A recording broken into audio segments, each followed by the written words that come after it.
semaine, celui qui nous a comblés de ses bienfaits et celui qui demeure fidèle même lorsque nous pouvons broncher d'une manière ou d'une autre. Alléluia, fais-lui vraiment innovation, digne de celui qui est élevé, digne de celui vraiment qui est digne de recevoir toute la gloire, tout l'honneur dans ta vie.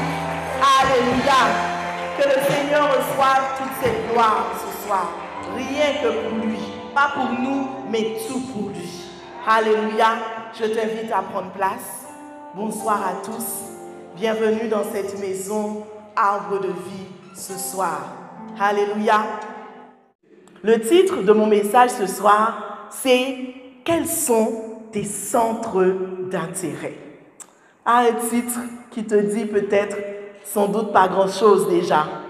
Je sais que dans le mois, nous avons parlé de la maturité spirituelle, mais nous arrivons à la fin du mois, nous allons parler de notre thème, qui est que celui de notre thème principal, la maturité. Alléluia, alléluia.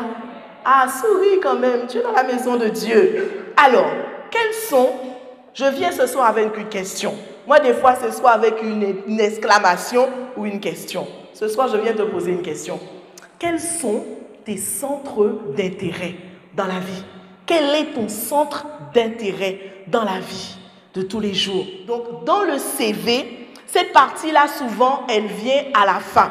Et c'est une partie qui, lorsqu'on épluche un petit peu tous les CV, c'est une partie qui peut faire la différence. Donc, le centre d'intérêt, c'est quelque chose qui est très important, on va le voir, dans notre vie. Donc, la grande question ce soir tournera autour de ça. Les centres d'intérêt, nos centres d'intérêt. Alors, c'est quoi un centre d'intérêt? J'ai été chercher une définition du centre d'intérêt. La servante Nadia a un petit peu donné des points de cette définition. Donc, moi, j'ai été chercher, c'est quoi un centre d'intérêt dans la vie? Lorsqu'on parle de centre d'intérêt, on fait référence à quoi? Alors, le centre d'intérêt dans la vie d'une personne, c'est la chose pour laquelle cette personne se passionne. D'accord? C'est quelque chose qu'elle aime. C'est quelque chose qui réjouit véritablement son cœur. Ça peut être un sujet ou ça peut être aussi une activité, comme le cas de notre serviteur Philippe. Donc, c'est un domaine où on se sent pleinement concerné. Le serviteur Benoît a dit tout à l'heure, lui, se sent concerné par rapport aux besoins des autres. Toujours dans cette définition de centre d'intérêt, on peut dire que c'est quelque chose pour lequel on éprouve de l'intérêt. Et parce qu'on éprouve de l'intérêt pour cette chose, on va consacrer du temps à cette chose. Généralement, on va même s'oublier parce que c'est quelque chose qu'on aime. Encore, le centre d'intérêt, c'est un point sur lequel notre attention est sans cesse attirée. Lorsque vraiment nous nous levons le matin, nous discutons avec une personne, c'est une préoccupation. Notre centre d'intérêt va motiver le thème, le sujet de notre conversation. Alors, parmi les réponses que j'avais posé la question d'une manière générale. Mais comme je sais, on est à l'église, la majorité ont répondu sur un point, on va dire, de vie en tant que chrétien. C'est très bien, c'est très très bien. Alors, suivant cette définition, la parole de Dieu aussi, lorsqu'on parcourt la parole de Dieu, on voit que la parole de Dieu fait aussi ressortir des centres d'intérêt. C'est pour cela que ça m'a poussé ce soir à te poser cette question. Quels sont tes centres d'intérêt dans la vie? Donc, les centres d'intérêt, ça va être une activité à laquelle nous allons, je l'ai dit, consacrer du temps. C'est quelque chose qui va nous passionner. Alléluia. Et ce soir, le centre d'intérêt que j'aimerais développer avec toi, basé sur la parole de Dieu, c'est celui de l'évangélisation. Dieu merci, parmi les réponses qu'on a eues, heureusement que la servante Nadia était là ce soir, elle a parlé évangélisation. Évangélisation, on va voir, nous renvoie à quoi? Nous renvoie au salut des âmes. Donc ce soir, nous allons nous intéresser à ce centre d'intérêt que nous devons, en tant que chrétiens, nés de nouveau, serviteurs, servants de Dieu, appelés par le Seigneur, nous devons impérativement avoir comme centre d'intérêt l'évangélisation. L'évangélisation, c'est un bien grand mot. On va voir ce que nous dit toujours. Moi, j'ai beaucoup aimé vraiment la définition encore du Larousse. Donc, dans ton CV pour ta demande d'emploi, tu vas peut-être pas mettre l'évangélisation, mais dans ton CV spirituel, il y a une chose qui doit vraiment figurer, c'est l'évangélisation. Et ce soir, nous allons en parler en long et en large, brièvement dans le temps qui nous est imparti. Alors, qu'est-ce que nous dit la parole de Dieu concernant ce terme-là, évangélisation, qui doit faire partie, en tant que chrétien né de nouveau, de nos centres d'intérêt? Alors, pour le Larousse, donc, l'évangélisation, c'est le fait de prêcher l'évangile à des populations non chrétiennes dans le but de les convertir au christianisme. Vous imaginez, même le Larousse nous a donné une telle définition de l'évangélisation. Une définition vraiment que j'ai beaucoup aimée, parce que je l'ai trouvée très appropriée par rapport à la parole de Dieu. Donc, je la reprends pour toi. Il y en a plusieurs. Donc, la première que j'ai trouvée, c'est le fait de prêcher l'évangile à des populations qui ne sont pas chrétiennes. Dans ce monde, il y a encore des personnes qui ne sont pas chrétiennes. Même si elles te disent « Ah oui, je suis enfant de Dieu, je suis chrétienne ». Il faut fouiller un petit peu plus en profondeur. Tu vas voir, ah non, non, là, ils ne sont pas comme Christ. D'accord? Donc, lorsque nous prêchons cet évangile, nous évangélisons, c'est dans le but de convertir une personne, nous dit le Larousse, au christianisme. La conversion, suivant la définition de notre Père spirituel, c'est un volte-face, un changement vraiment de direction. Tu allais dans une direction, tu fonctionnais d'une certaine manière, mais un jour, tu entends vraiment une nouvelle, on t'évangélise, d'accord? Tu changes de direction. Le Seigneur t'interpelle sur ta route. À ce moment-là, tu te convertis, tu changes de direction, tu changes de pratique. Alléluia, de voie, de chemin. L'évangélisation, de manière simple, définition toujours très simple, c'est le fait d'annoncer l'évangile, d'accord, de Jésus-Christ, et donc de faire connaître, on l'a dit tout à l'heure, à ceux qui ne sont pas chrétiens, cette bonne nouvelle de l'évangile. Donc, si on veut aller plus loin, on veut fouiller un petit peu plus en profondeur pour ceux qui aiment bien les définitions. Selon le grec, l'évangélisation vient du grec ancien et ça veut dire, en grec, c'est E-U-A-N-G-E-L-I-O-N. Evangelion. D'accord? Je ne vais peut-être pas bien prononcer, mais ça vient du grec. L'évangélisation, suivant le grec, ça veut dire bonne nouvelle. Donc, lorsque tu as comme centre d'intérêt l'évangélisation, lorsque tu évangélises une personne, ce que tu dois lui dire, ça doit être une bonne nouvelle, pas une mauvaise. D'accord? Donc, ça, c'est un point qui est très important. Donc, dans la parole de Dieu, je l'ai dit, on retrouve plusieurs récits où on voit les disciples, on va le voir aussi, notre Seigneur Jésus évangéliser. Et on va même voir que l'évangélisation, c'était vraiment un centre d'intérêt pour notre Seigneur. Donc, le fait d'évangéliser consiste à apporter cette bonne nouvelle à ceux qui ne la connaissent pas encore.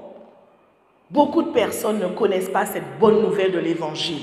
Ces personnes croient aux mensonges de l'ennemi. L'ennemi fait croire beaucoup de mensonges aux personnes qui ne connaissent pas l'évangile, qui n'ont pas encore été évangélisées. Je partageais hier soir un rendez-vous avec une sœur, je vois qu'elle n'est pas là ce soir, elle aurait pu très bien nous donner son témoignage. Elle était assise chez le médecin et elle discutait. Elle a vu une dame arriver et cette dame était en train de pleurer, elle n'était pas du tout bien. Et elle, assise chez le médecin, elle s'est dit « Ah là, voilà une occasion pour moi de réconforter cette personne par une bonne nouvelle. Et lorsqu'elle a entamé la conversation avec cette personne, elle s'est rendue compte que l'ennemi avait fait croire à cette personne un immense mensonge que elle est venue démonter par la grâce de Dieu. Cette personne pensait en fait que comme elle vivait, elle ne savait pas forcément pratiquer, prier, que Dieu ne l'aimait pas. Que Dieu, dans sa situation, puisqu'elle était malade, l'avait abandonnée. Et dans la conversation, elle se posait même la question, est-ce que Dieu vraiment est capable de pouvoir l'aimer? Elle qui se sent vraiment, elle avait conscience qu'elle était pécheresse, d'accord, dans la conversation. Et ça, l'ennemi la tenait avec ce mensonge, que Dieu ne l'aimait pas parce qu'elle était pécheresse. Dieu aime le pécheur, mais c'est le péché que le Seigneur n'aime pas et qu'il veut que nous puissions délaisser. Et nous aussi, il nous demande d'aimer les pécheurs. Donc cette dame assise en train de pleurer parce qu'elle était malade, pour elle c'était vraiment un jugement véritablement de Dieu et que Dieu ne pouvait pas l'aimer. Puisqu'elle était malade, Dieu ne l'aimait pas, Dieu l'avait rejetée à cause de sa vie. Et elle se sentait faible par rapport à ça. Et elle arrive, elle discute avec cette dame, elle lui dit non, le Seigneur Jésus, il t'aime. C'est pour ça qu'il a donné sa vie à la croix. Et si tu te rapproches de lui, si tu lui demandes pardon pour tous tes péchés, il est capable de te pardonner. Il est capable de te donner une vie meilleure. Il est capable de te guérir. Elle me partageait cela, elle était vraiment dans la joie. Et elle me disait, j'ai donné donc mon numéro à cette dame, on a discuté, puis on a terminé la conversation. Mais au bout de quelques jours, je pensais qu'elle allait me rappeler. Je me suis rendu compte que j'aurais aussi dû prendre son numéro. Je lui ai donné mon numéro, mais je n'ai pas pensé à lui demander son numéro de façon à ce que moi, je puisse aussi l'appeler pour continuer à la bombarder de paroles réconfortantes, de paroles qui vont réjouir son cœur, de paroles qui vont la sortir de cette tristesse. Et elle s'est mise à prier le Seigneur. Seigneur, elle n'arrêtait pas de penser à cette dame. Et elle s'est dit, Seigneur, j'aimerais beaucoup retrouver cette dame, savoir comment elle est. Qu'est-ce que le Seigneur a fait pour elle parce que j'ai prié pour elle. Et comme ça, un dimanche, elle sort, elle quitte sa maison, elle est poussée à quitter sa maison et elle rencontre cette dame. Ah! Combien de chances sur 100 ou 1000 elle avait pour pouvoir à nouveau revoir cette personne. Et là, elle l'a rencontrée à nouveau. Et elle lui a demandé de ses nouvelles. Elle l'a encore encouragée. Et elle lui a dit, tu sais, samedi, on a une soirée de réveil à l'église de proximité du Moule. Viens, on va prier pour toi. Tu vas entendre l'évangile, ça va te faire du bien. Alléluia. Et elle était vraiment contente. Elle était vraiment dans la joie d'avoir posé cet acte. Et pour elle, ça paraissait quelque chose de naturel. Donc déjà dans cette personne, on voit que son centre d'intérêt, c'est de pouvoir partager cette bonne nouvelle, c'est de pouvoir évangéliser. Alléluia. On a l'impression que des fois, le fait d'évangéliser, c'est quelque chose de compliqué. Non, c'est quelque chose de facile. C'est quelque chose qu'on peut adapter dans notre quotidien. Amen. Si on est passionné de la chose. Alors, ce soir, j'aimerais vraiment t'encourager à pouvoir faire comme elle, d'avoir comme centre d'intérêt en priorité. Ah, on va le voir parce qu'on n'a pas trop le temps. Les temps sont vraiment mauvais, d'accord?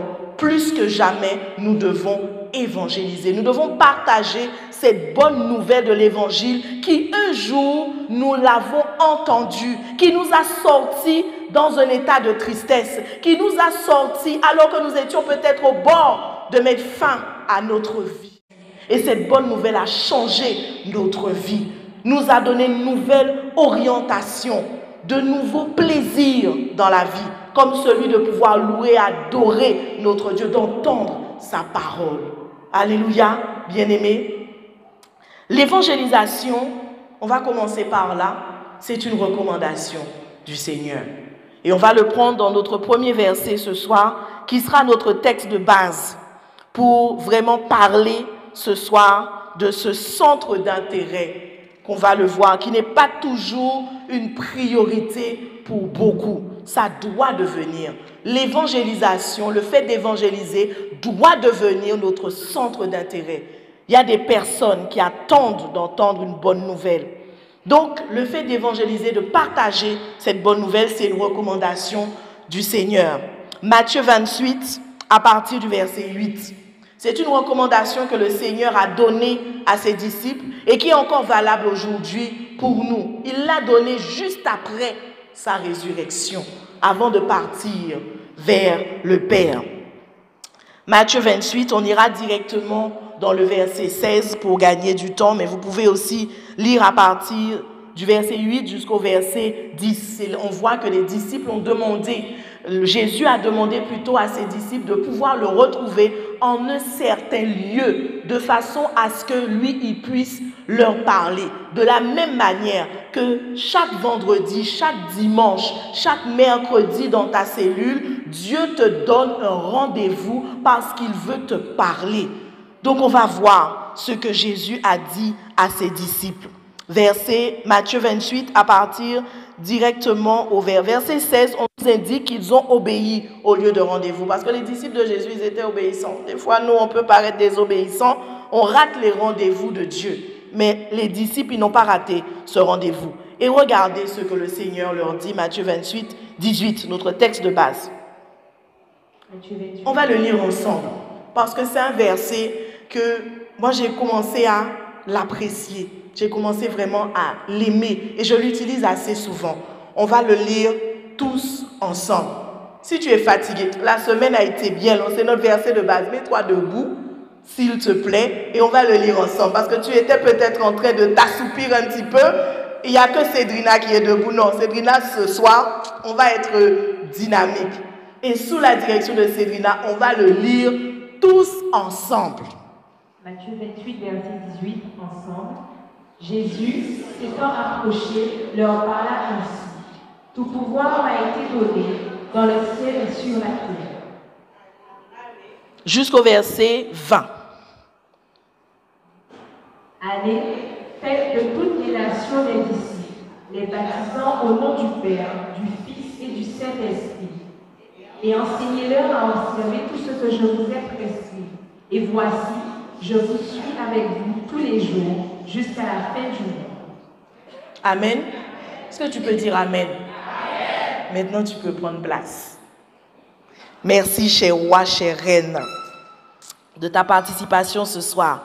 Dans la version français courant, j'ai été chercher un petit peu. Français courant, je crois que c'est Parole de vie, qui nous dit, verset 19, « Allez donc auprès des gens de toutes les nations et faites d'eux mes disciples. » D'accord? C'est le Seigneur Jésus qui parle. Il nous donne véritablement une directive, une recommandation.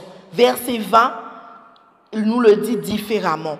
Il nous dit, enseignez-leur à pratiquer.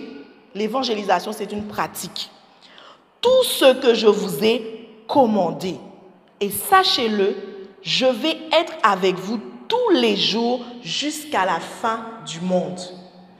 Combien nous aimerions que le Seigneur soit avec nous tous les jours, dans chacune de nos situations, dans chaque combat.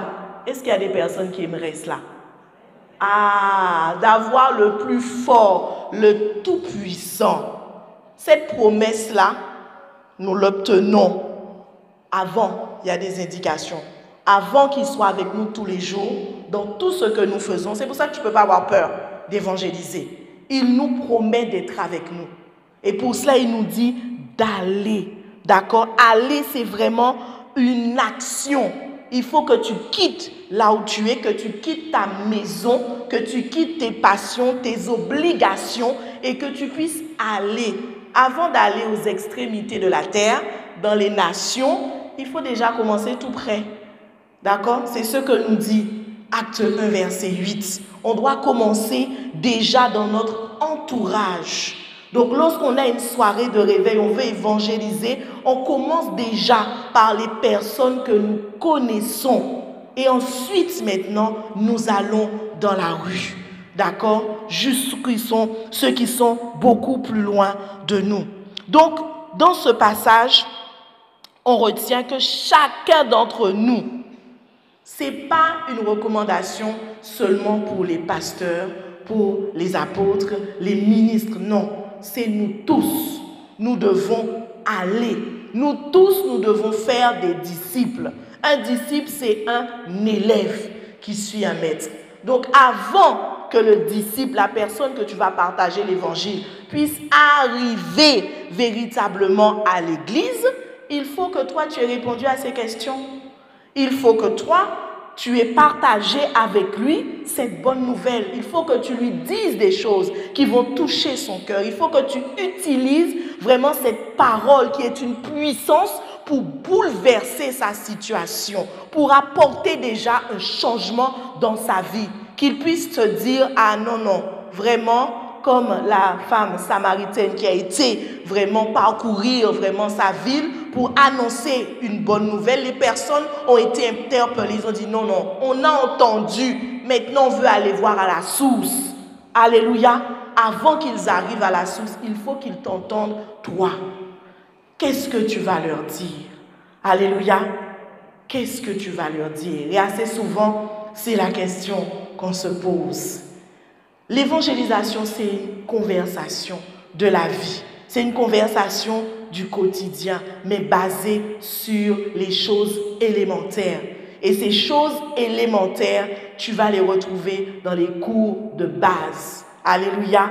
Là où on prend en main les disciples, là où on prend en main les élèves. C'est pour cela que la première école pour les élèves de Arbre de Vie, c'est laquelle? Quel est le nom de cette première école? La première école de Arbre de Vie, est-ce que tu peux me donner le nom? Rapidement, tu lèves ta main comme à l'école et tu donnes le nom. La connaissance. Première école de Arbre de Vie. Je ne suis pas d'accord avec toi, ma soeur. Oui, Marie-Pascale. Vas-y. Oui, excuse-moi, je me suis trompée de prénom. Vas-y. Marie-Bernard. Les cours basiques, mais lequel parmi tous? Il y en a plusieurs. Du baptême. Prophétesse. Première école de Arbre de Vie. Chantal, regarde gauche, droite.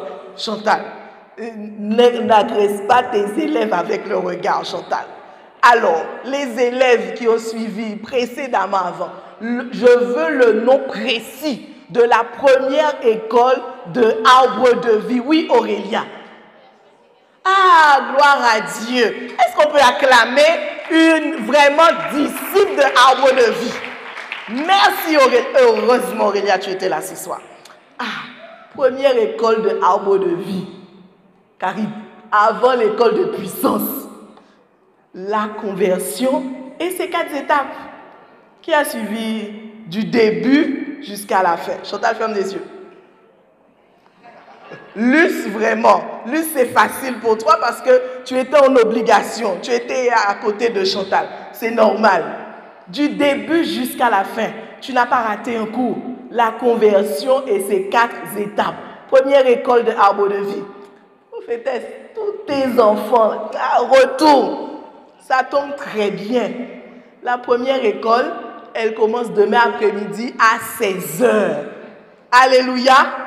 Ah, non, je n'avais pas prévu de t'emmener là. Mais pour moi, vraiment, c'est une école qui a changé ma vie à Arbre de Vie. C'est là où vraiment j'ai pris mes débuts. Et c'est seulement là, parce qu'il y a des personnes qui arrivent, qui ont déjà été touchées et qui veulent tout de suite passer par les eaux du baptême. Moi, j'étais déjà passée par les eaux du baptême, d'accord? Mais quand j'ai entendu cet enseignement, je ne cesserai de le répéter. Quand j'ai entendu cet enseignement, la conversion et ces 4 étapes, c'était depuis l'époque où on était à Mornalo. Je me suis dit non, non, là, il faut que je prenne vraiment un nouveau départ, d'accord? Il faut que je passe par les eaux du baptême. Amen. Donc je t'encourage. C'est une école, première école. Parce que pour répondre à cette recommandation d'aller faire des disciples, pour que le Seigneur soit avec toi, il faut que toi-même déjà, tu aies été un disciple, tu aies été un élève. Et un élève de arbre de vie, là où le Seigneur t'a greffé, là où le Seigneur t'a planté. D'accord, je sais, nous tous, pour certains, il y a eu, on prétend, on pense déjà avoir beaucoup de connaissances. Non, il ne faut pas avoir peur d'acquérir la connaissance. C'est là où on devient efficace lorsqu'on parle aux gens. On sait de quoi on va leur parler. Ça commence par les choses vraiment élémentaires. Donc, première école de l'arbre de vie, toute personne qui arrive, tu dois suivre ses cours. Et ces cours, j'aimerais te l'annoncer. On te l'a peut-être déjà dit dans les annonces, mais tu n'as pas vraiment porté attention. Ces cours ont changé. L'apôtre, le visionnaire, a pris le soin de pouvoir encore compléter. D'accord? Parce que la conversion et ces 4 étapes datent de plus de 20 ans. Mais là, il a fait une remise à jour. Il a pris le temps de réécrire. Donc, c'est important que nous tous, les disciples, nous puissions prendre vraiment le temps de pouvoir écouter cet enseignement qui sera dispensé dès demain à partir de 16h ici même. Donc, le fait d'évangéliser, on ne va pas quitter notre sujet, c'est vraiment un impératif pour notre Seigneur Jésus-Christ. C'est une recommandation que le Père nous a donnée. Et c'est l'une des raisons, tout à l'heure je t'ai cité Acte 1, verset 8, c'est l'une des raisons pour laquelle tu as le Saint-Esprit. Amen. C'est pour t'aider dans cette mission, que le Seigneur vraiment soit vraiment avec toi. Et encore, j'irai plus loin. Lorsqu'on passe à l'école de leader, l'école de puissance, les dons spirituels, c'est aussi pour ça. C'est pour que nous puissions aller faire du bien, répondre aux besoins de ceux que nous croisons dans notre quotidien. Et il faut que nous nous y appliquons. L'évangélisation encore, mis à part que c'est une recommandation, c'était une pratique de notre Seigneur Jésus-Christ. Comme j'aime à le répéter, il est notre exemple par excellence.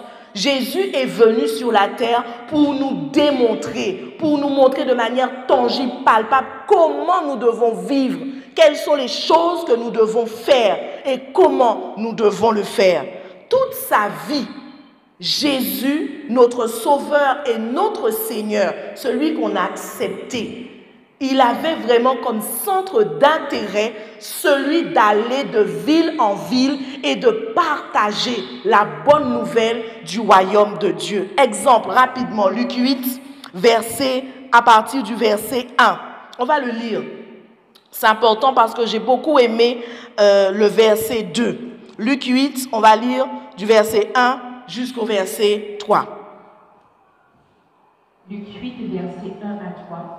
Ensuite, Jésus allait de ville en ville, de village en village, prêchant et annonçant la bonne nouvelle du royaume de Dieu. Amen. On va s'arrêter là. On a dit qu'évangéliser, c'était quoi? Évangéliser, c'était prêcher, annoncer la bonne nouvelle. Verset 2. Verset 2. Les 12 étaient avec lui et quelques femmes qui avaient été guéries d'esprits malins et de maladies. Marie, dite de Magdala, de laquelle étaient sortis 7 démons. Jeanne, femme de Chouza, intendant d'Hérode, Suzanne et plusieurs autres qui l'assistaient de leur bien. Amen. On va s'arrêter là. On voit que Jésus, il n'était pas seul. Il prenait avec lui ses disciples. D'accord? Mais il y avait aussi avec lui, parce qu'on va dire peut-être que l'évangélisation, c'est l'affaire des hommes. Non. Il avait aussi avec lui des femmes. Amen. Il avait des femmes avec lui. Et ces femmes-là, c'était des femmes, l'une avait été délivrée d'esprits malins et de maladies, et l'autre aussi de maladies. Donc ces femmes-là, elles avaient vu Jésus à l'œuvre. Comme Jésus parcourait les villes, de ville en ville, ces femmes-là, un jour, elles ont rencontré Jésus. Et Jésus a eu à prier pour elles, les a délivrées d'esprits méchants et aussi les a guéries. Et une fois que ces personnes, ces femmes ont expérimenté cela, elles se sont levées tout de suite.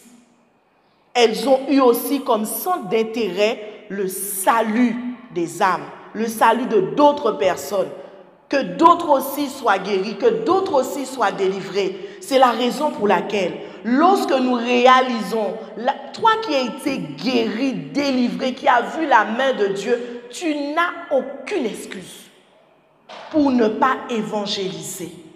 Parce que tu as vu vraiment dans quel état tu étais, dans quel état le Seigneur nous a sortis. Donc ça doit nous pousser, une fois qu'on est délivré, à pouvoir nous lever et de pouvoir évangéliser. Et non pas s'assoupir et rester à se dire « Ah non, non, moi mon centre d'intérêt, c'est important l'éducation de nos enfants, c'est important les études, c'est important le travail. » Mais le centre d'intérêt que le Seigneur attend de nous lorsqu'il nous a sauvés, c'est celui d'aller et de faire des disciples. Alléluia. Ça doit faire partie de nos priorités. Ce que nous avons expérimenté de bien, de pouvoir le partager avec quelqu'un d'autre. Et pour chacun, dans notre travail, dans notre famille, dans notre foyer, le Seigneur sera avec nous. Donc s'il est avec nous, il va prendre le contrôle. Alléluia. Donc ton enfant ne va pas dévier. Même s'il dévie, le Seigneur va le ramener. Parce qu'il va se dire, non, non, cette femme-là, elle me sert, elle m'est utile. Alléluia. Lorsqu'on est utile au Seigneur, il veille sur toi comme la prunelle de ses yeux. Alléluia. Il sait combien de cheveux tu as sur ta tête. Tes préoccupations sont ses préoccupations. C'est la raison pour laquelle il te dit, ne t'inquiète de rien. Fais-moi connaître tes besoins. Alors, j'agirai dans ta vie. Lorsqu'on va, on évangélise, on n'a plus à se soucier de nos besoins. On n'a plus à se casser la tête. Ah, j'ai tel problème. Quand est-ce que ça va se résoudre? Non, on reste focalisé sur l'intérêt de Dieu et lui, il agit en notre faveur. Alléluia. Encore un autre point.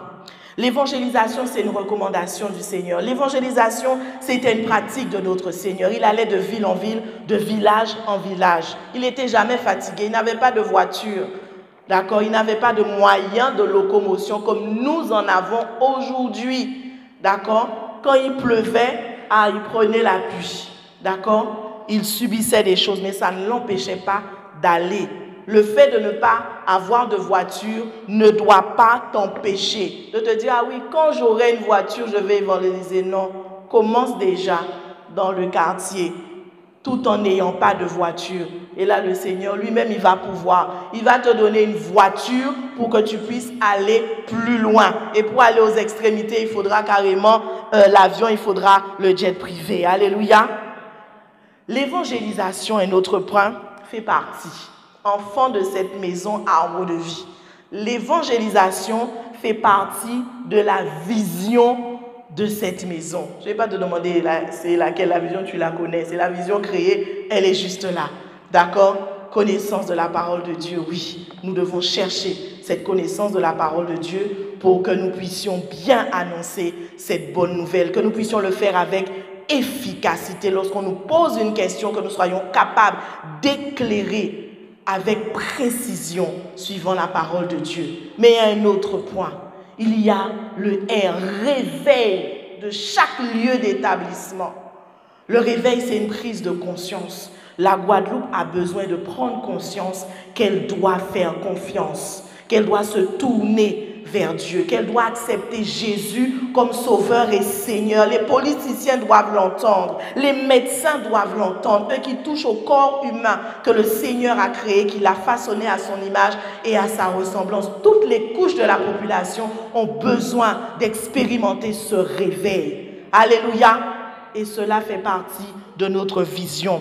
Donc l'évangélisation fait partie prenante des raisons pour lesquelles le Seigneur t'a emmené dans cette maison arbre de vie. C'est pour que tu puisses apprendre, c'est pour que tu puisses pratiquer cette recommandation du Seigneur, qu'est le fait d'aller et de parler aux autres de Jésus, de ce qu'il a fait dans ta vie. Alléluia. Encore, l'extension du royaume de Dieu, ça nous revient vraiment à cela. Donc, même la vision. Donc, tu n'as aucune excuse. Toi qui es disciple, enfant, serviteur de cette maison, nous tous, l'évangélisation doit faire partie de nos centres d'intérêt. On le voit encore. Donc, juste le verset là. Au milieu, le verset qui est là, on lit tout le temps, on voit. Apocalypse 22, verset 2. Au milieu de la place de la ville et sur les deux bords du fleuve, il y avait un arbre de vie produisant 12 fois des fruits, rendant son fruit chaque mois et dont les feuilles servaient à la guérison des nations, à la guérison de la Guadeloupe. Ça, c'est arbre de vie. On parle beaucoup de arbre de vie dans tous les sens. Mais l'arbre de vie, selon Dieu, c'est ça. Alléluia.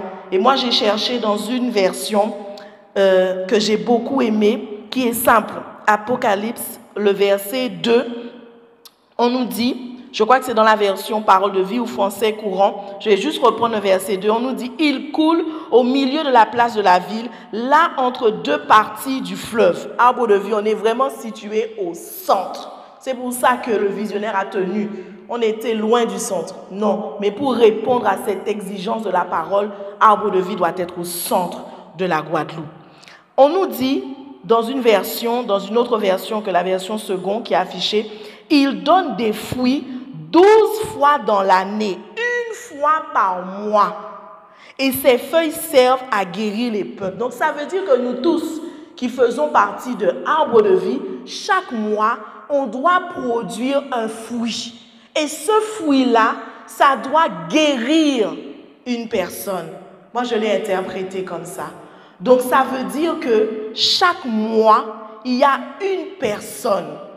Je dois être un instrument, donc une personne va bénéficier. Ça doit être, en tant que si j'ai été greffé à arbre de vie, ça doit être mon centre d'intérêt. Ça doit être ma préoccupation.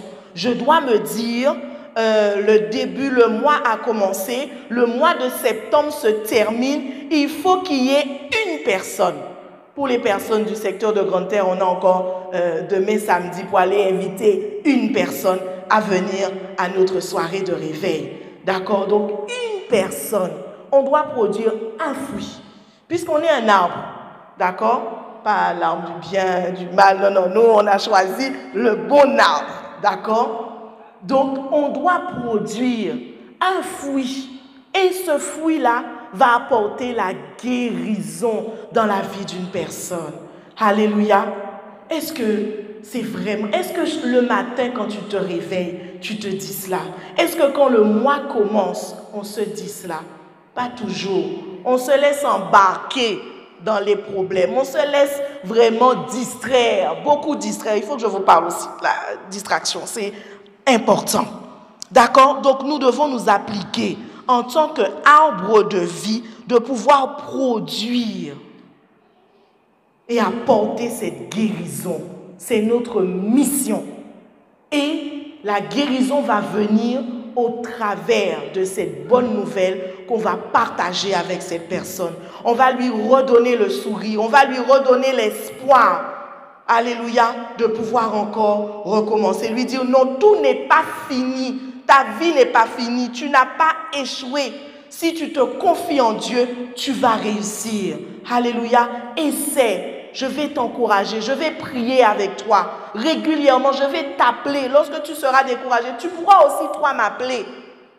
Si chacun d'entre nous le faisait, le nombre des sauvés allait augmenter.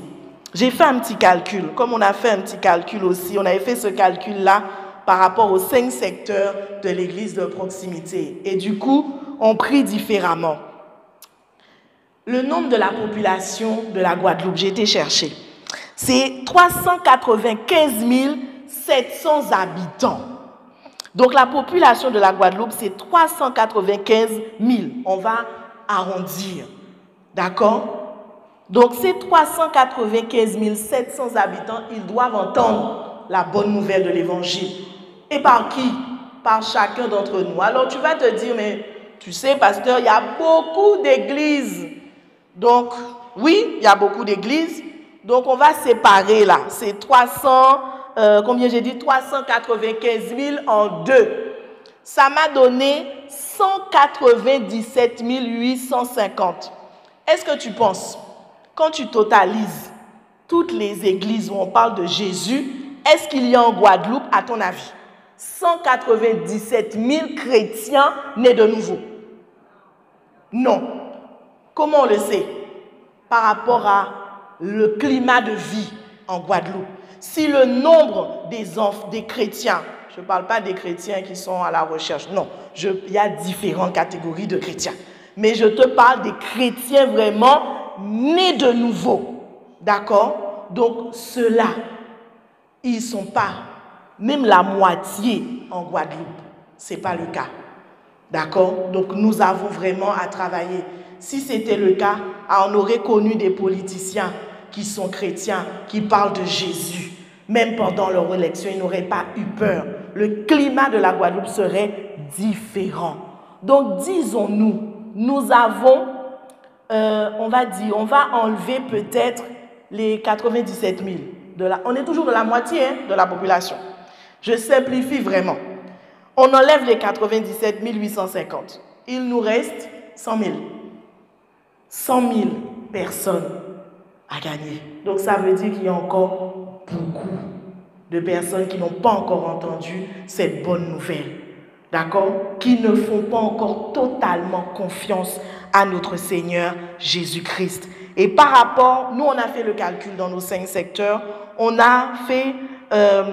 est tombé par rapport à la population. On a fait le calcul Sainte-Anne, Saint-François, Morne-à-l'Eau. On réclame dans nos prières 65 375 personnes. On les réclame, on les veut pour Jésus. Qu'ils viennent à Arbre de Vie, qu'ils ne viennent pas à Arbre de Vie. Mais ils sont sauvés. D'accord? Nous leur avons partagé cette bonne nouvelle de l'Évangile. Donc nous avons un challenge. Lorsque l'apôtre nous dit, pour la convention, on doit réunir 2000 personnes. On voit que par rapport à ces chiffres-là, 2000, ça représente vraiment très peu. C'est vraiment minime. Donc, c'est un challenge qui est minime par rapport à l'enjeu. Donc, nous avons environ 100 000 personnes à gagner. Pour cela, nous n'avons vraiment pas le temps d'entrer dans les conflits, d'entrer dans la distraction. Pourquoi? Parce que les jours sont très mauvais. Quelques points, parce qu'on va terminer dans les temps ce soir. Ça doit être une réalité, on doit le comprendre. Je vais le lire. C'est dans Éphésiens 5, à partir du verset 6.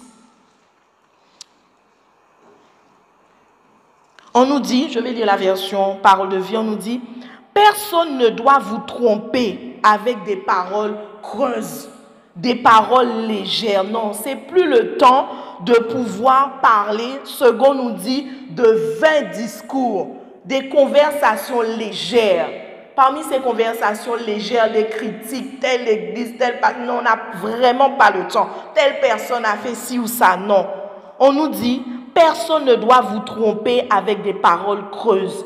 À cause de tout cela, la colère de Dieu vient sur les gens qui refusent de lui obéir, parce qu'il nous a donné cette recommandation, d'accord, de pouvoir vraiment tenir compte du sacrifice de Jésus. Si on ne le fait pas, on désobéit. Si on ne prévient pas ces personnes non plus, on désobéit. On nous dit verset 7, ne faites donc pas comme eux, ceux qui ont de vains discours, ceux qui parlent mais des paroles légères. Oui, avant vous étiez dans la nuit. Verset second nous dit vous étiez dans les ténèbres. Mais maintenant, en étant unis au Seigneur, puisqu'on l'a accepté comme sauveur et Seigneur, vous êtes dans la lumière. Donc nous devons rester dans la lumière. Nous ne devons plus avoir aucune part avec la lumière. On nous dit vivez comme des gens qui appartiennent à la lumière. Ce que la lumière produit, c'est toute action bonne, juste et vraie. Cherchez ce qui plaît au Seigneur. Verset 11. Les actions qui appartiennent à la nuit ne produisent rien de bon, n'y participez pas. Au contraire, on nous dit même de les dénoncer. On va avancer. Verset 14. Je saute, on est dans Éphésiens 5 à partir du verset 6 jusqu'au verset 17. Mais je prends vraiment les points essentiels là où je veux mettre l'accent. On nous dit, c'est pourquoi, réveille-toi, toi qui dors. Lève-toi du milieu des morts et le Christ éclairera de sa lumière. 15. Faites bien attention à votre conduite. Ne vivez pas sans réfléchir. Vivez plutôt comme des sages. L'homme de Dieu nous a beaucoup parlé de la sagesse. Verset 16. Des gens qui savent profiter du temps que Dieu leur laisse. Ce temps-là, Dieu nous le laisse pour que nous puissions évangéliser, pour qu'il veut que tous les hommes soient sauvés par nous. Et verset 16 nous dit, les jours que nous vivons sont mauvais. Verset 17, c'est pourquoi ne soyez pas stupides, mais comprenez bien la volonté du Seigneur. La volonté de Dieu, c'est laquelle? C'est que tous les hommes soient sauvés. Donc pour cela, il faut que nous puissions parler de notre Seigneur Jésus-Christ aux habitants de la Guadeloupe. Pourquoi nous devons, c'est une urgence, parce que les temps sont mauvais, mais parce qu'il y a un temps qui est limité. On ne pourra pas toujours évangéliser. Le jour où tu vas te dire, ah non, je vais me lever pour évangéliser, tu vas te retrouver face à une réalité. On va voir c'est laquelle. C'est dans 2 Timothée 4, verset 1. On nous dit, 2 Timothée 4, à partir du verset 1 jusqu'au verset 5, on nous dit, voici ce que demande avec force devant Dieu et devant le Christ, Jésus, qui viendra juger les vivants et les morts et qui va paraître comme moi. Il y a un jour où le Seigneur va revenir et il va nous demander des comptes par rapport à cette recommandation qu'il nous a donnée d'aller et de faire des disciples. On nous dit, annonce la parole de Dieu. Insiste toujours, même si ce n'est pas le bon moment. Tu es à table, tout le monde a faim, on a envie de manger. Toi, tu as l'habitude, ça peut être un moyen d'évangélisation. Toi, tu as l'habitude de rendre grâce pour ton repas, de prier. Tu prends ton temps, tu pries. Amen, ça va interpeller beaucoup. Corrige les erreurs, fais des reproches, version parole de vie, fais des reproches et encourage avec beaucoup de patience en cherchant toujours à enseigner. Pour que toi, tu puisses enseigner, il faut que tu sois enseignable. Il faut que tu aies été aussi enseigné. Amen. On nous dit, en effet, un moment viendra. C'est pour ça que je dis, les jours sont mauvais, on doit vraiment s'activer. Un moment viendra où certains ne voudront plus écouter l'enseignement juste. Viendra un temps où les gens vont refuser totalement que nous puissions parler de Jésus. Ça sera interdit. C'est déjà le cas dans certains pays. Nous, en Guadeloupe, on a cette liberté de descendre dans la rue, de mettre notre pancarte « Jésus est la solution », de pouvoir prêcher cette bonne nouvelle en toute liberté. Chez nous, d'avoir une cellule de prière, là où on invite les gens, on utilise pour l'évangélisation le moyen de la prière. On a encore cette liberté, donc nous devons le faire. D'accord? Mais on nous dit que viendra un temps où les gens ne voudront plus. Verset 5 nous dit, travaille à annoncer la bonne nouvelle. Sois un parfait serviteur de Dieu. Donc le parfait serviteur de Dieu, c'est celui qui annonce l'évangile. C'est celui qui évangélise. Il est chez le médecin, il est quel que soit l'endroit, dans un bureau, il est allé voir son médecin. Il parle de Jésus qui guérit, qui délivre, qui a transformé sa vie, qui donne la paix. Alléluia. Et il invite à venir écouter aussi cette bonne nouvelle pour vraiment encore être équipé et aller plus loin.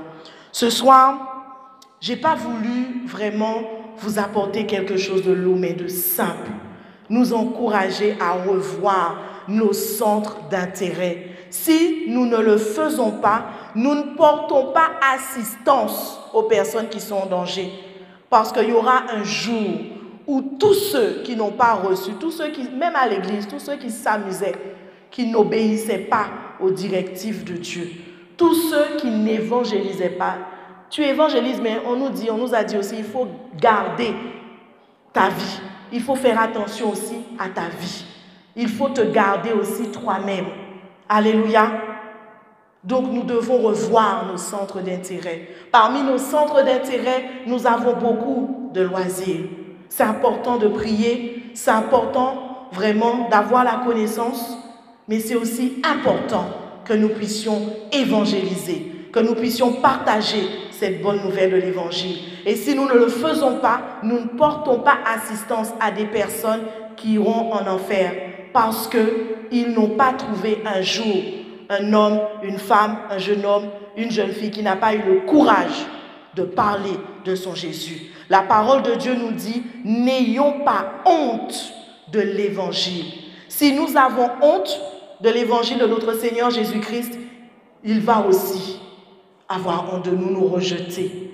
Alléluia. Donc faisons attention. Évangélisons. Dans nos familles, dans nos quartiers, béni soit Dieu, nous avons vraiment les cellules de maison.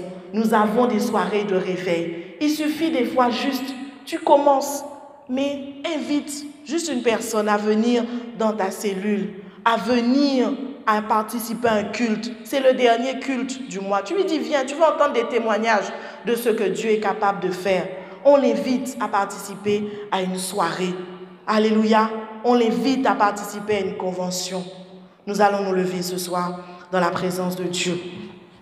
Il y a beaucoup de choses à dire sur ce sujet, mais j'ai voulu être court et j'ai voulu aussi tâcher d'être concise.